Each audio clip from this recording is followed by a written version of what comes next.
Wrapping up this week with Chapter 10 Stress Responses and Stress Management. We can go ahead and save this survey for the very end. Being nursing students, I'm hoping you're not scoring too high. Maggie, a college student, is experiencing stress in her life. I don't know what to do, she says. I mean, this is supposed to be this awesome, exciting time in my life. Finally going to college. I love college. I love being a student. But honestly, trying to juggle my schoolwork, job responsibilities, and single parenting is starting to make me feel pulled in a million directions at once. Adverse childhood experiences. Some of us had harder childhoods than others, and these adverse experiences sensitize people to stress later in life. These include any form of sexual, physical, or sexual abuse, violence against a parent, particularly the mother, or living with people with substance use disorders, mentally ill, or even incarcerated. That could be everyone's had a different road, a different path through life, and it really can have a major factor in how you deal with stress and traumatic events later. Early stress response theories. The first phenomenon we'll talk about is the fight or flight response, and this is that body preparing for a situation that it perceives as a threat for survival. Think back to the caveman days. You're walking down the path and a bear suddenly appears. You get that jolt of adrenaline. It's your body's natural response as it's preparing you to either fight the bear off or run for your life. And unfortunately, your body still has that innate ability when it sees a frightening, stressful situation to give that surge of adrenaline to activate that sympathetic nervous system. And unfortunately, now in modern times when there's much less threats around, now you're still getting that jolt of adrenaline, that jolt for survival, but it's more just making you more stressful than angry than it is helping you survive. Next, we'll discuss the general adaptation syndrome, and this occurs in 3 stages.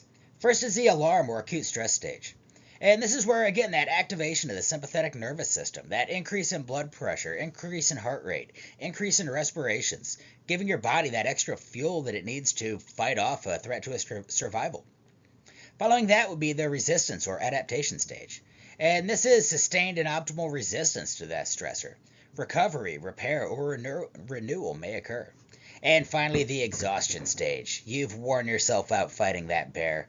Resources are depleted. The stress may become chronic as it continues on day after day. Other terms you'll hear often would be bad stress versus good stress, or eustress versus distress. Eustress is that normal physiologic positive energy that motivates individuals and results in positive feelings, purposeful movement. Not all stress is bad. A little bit of stress is good for you.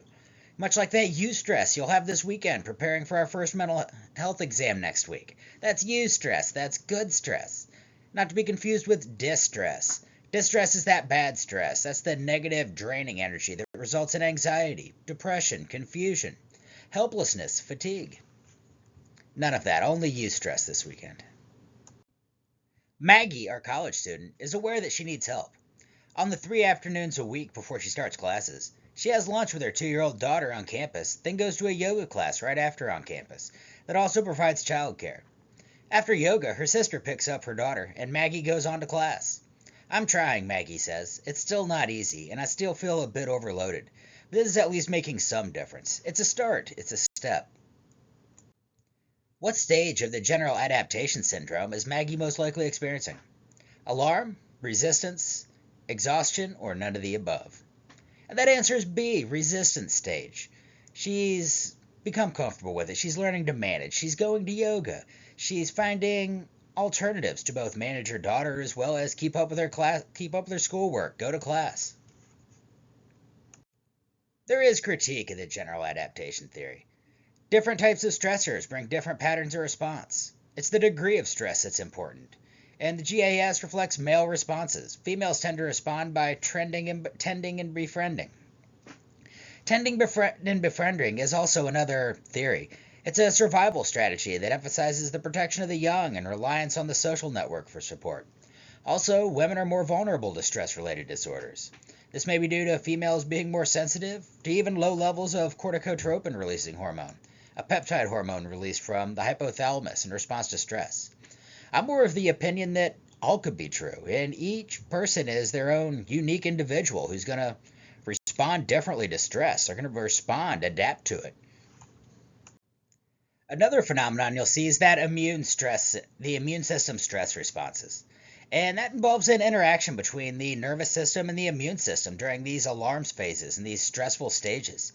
And unfortunately, this high levels of stress can have negative impacts on the body's immune system. And unfortunately, high levels of stress can correspond with increased susceptibility to illness. There's many mediators of the stress response, everything from environmental, physical mediators to psychological stressful events. There's also the person's perception and their individual temperament. How they perceive that stress can go a long way in how they react to it. Other things like social support and culture can also be major factors in how they cope and manage with that stressful event. What reaction to stress is healthy? Distress, eustress, stressor, or D? None of the above. And that answer again is B, eustress, the good stress. Especially in mental health, this is a subject that'll come up a lot, and the nursing management of stress responses. We have 2 more questionnaires, and again, when self-administering this questionnaire, consider things that not all events are perceived to have the same degree of intensity or disruptiveness. What was extremely disruptive to you may be easy for another person, and vice versa. What may be extremely stressful for them could be something you manage quite easily. Keep in mind that all of these stress responses are a subjective experience. There's many different coping styles that you could be assessing. Health-sustaining habits, life satisfaction, social supports, and effective and healthy responses to stress, or some combination of all of those coping styles and strategies. As Maggie continues to develop ways to manage stress in her life, she works at developing these 4 coping styles as much as possible. Already, the yoga class and lunch with her daughter has become an effective and healthy response to stress that's also health-sustaining. In the area of social support, she relies not just on her sister, but on a group of single-parent students she finds on campus, who meet to share things that work for them. There are also many stress-reducing relaxation techniques that can be both effective for you and for your patient.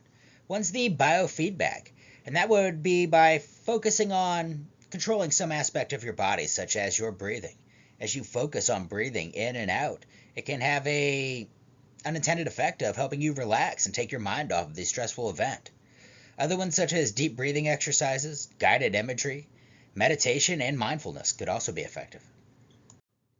Other strategies that you'd definitely see in a psychiatric hospital mental health setting as well would be physical exercise.